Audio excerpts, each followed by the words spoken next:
মোৰ কবিতাৰ শিৰোনাম ধামখুমীয়া মই আবৃত্তি কৰিব লৈছোঁ। নৈৰ তলি দ হোৱা বাবে সোঁত কবাল, নৈৰ তলি দ হোৱা বাবে সোঁত কবাল, জিবি বৃদ্ধিয়ে মোবাইলৰ মূল্য অকল মুদ্ৰাস্ফীতিৰে নহয়। ছুইচ টিপিলে দূৰণিত ধ্বংসস্তূপ, আমাৰ মগজুই ঢুকি নাপায়। আমাৰ দেশ, আমাৰ মাটি, আমাৰ ভাষা টানি আজুৰি গ্ৰাস কৰা বিদেশী আৰু স্বাৰ্থন্বেষীৰ বাৰ্তাৰে ছ'চিয়েল মিডিয়াত আন্দোলন চলে অহৰহ।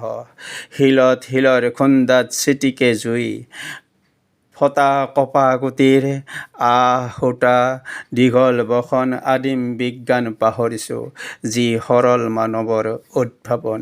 পাহৰিছোঁ কুবেৰৰ পুষ্পক বিমান আৰু ৰাৱণী আঁজুৰি লোৱা যুঁজৰ নিচান। পাহৰিলে নহ'ব গাঁৱত দকমকালি, হেতা পৰা সুৰুজ থৈ মুকলি আকাশত বাহলৈ বুলি চৰাইৰ উভতনি যাত্ৰা।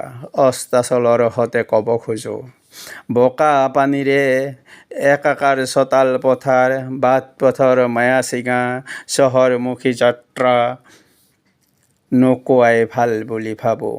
নকওঁ ল'ৰাহঁতে ২-৩ কিলোমিটাৰ পদপথেৰে খোজ কাঢ়িব নিদিয়ে, উবেৰ ওলা বন্দবস্ত কৰে।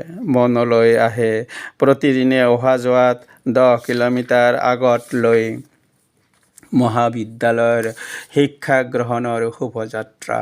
আৰু মনত পৰে অনুৰাধাৰ পৰা চান্দমাৰি, ৰিহাবাৰী, ভূতনাথ আদিলৈ পদগতিৰে মহাযুদ্ধযাত্ৰাত সৰি নপৰে মনন সমীক্ষণ।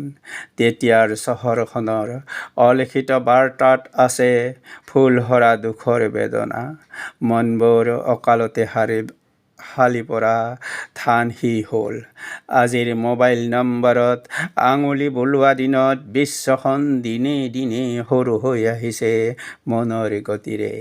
আমাৰ গাত গা লগাই বিচৰণ কৰা বিদেশী কল্পিত জাগৰণৰ সতে। নৈৰ তলি দ হোৱা বাবে সোঁত কবাল, যি ধামখুমীয়া।